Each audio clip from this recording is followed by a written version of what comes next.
Ini adalah contoh penggunaan populasi dan sampel dalam penelitian. Ini yang saya gunakan ketika saya melakukan penelitian di 30 perguruan tinggi. Jadi metode penarikan sampel yang saya ambil menggunakan metode probabilitas, yaitu merupakan suatu sampling yang dipilih sedemikian rupa dari populasi sehingga masing-masing anggota populasi memiliki probabilitas atau peluang yang sama untuk dijadikan sampel. Nah, metode probabilitas yang digunakan dalam penelitian ini adalah metode penarikan sampel acak terstruktur atau stratified random sampling. Nah, saya bagi, ternyata universitas itu punya 13 universitas, institut ada 6, sekolah tinggi ada 42. Jadi total populasinya adalah 61. Nah, presentasinya ini 21 ini dapat dari mana? 13 dibagi 61, 0,21 harusnya ini. Dikali tadi saya minta 30 ya, saya pengen 30. 0,21 dikali 30, maka kita dapatkan 7% di sini.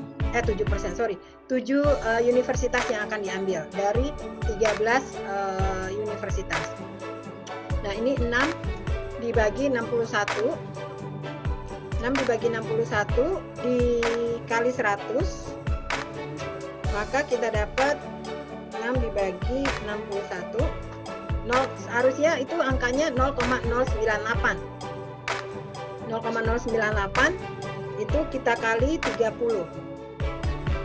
Nah, harusnya dapat 2,95 stratumnya, jadi kita bulatkan jadi 3. Jadi institut itu ada 3 sampel yang kita ambil dari institut.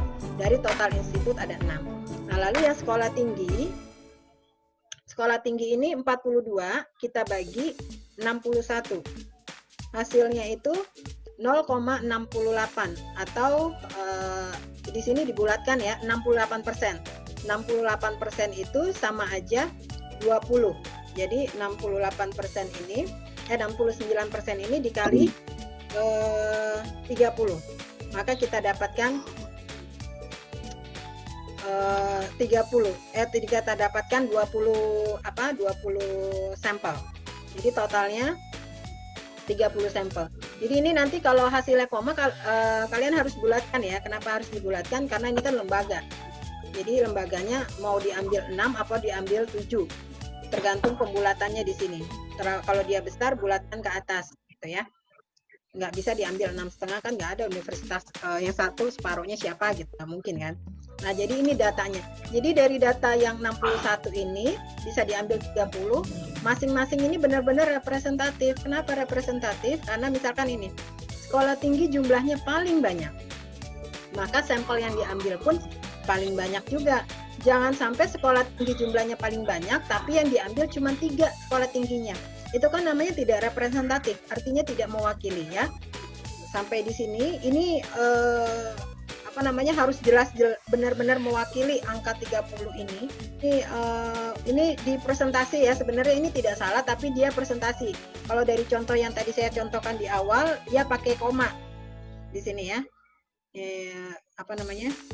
Nah, ini kan proporsinya pakai koma ya.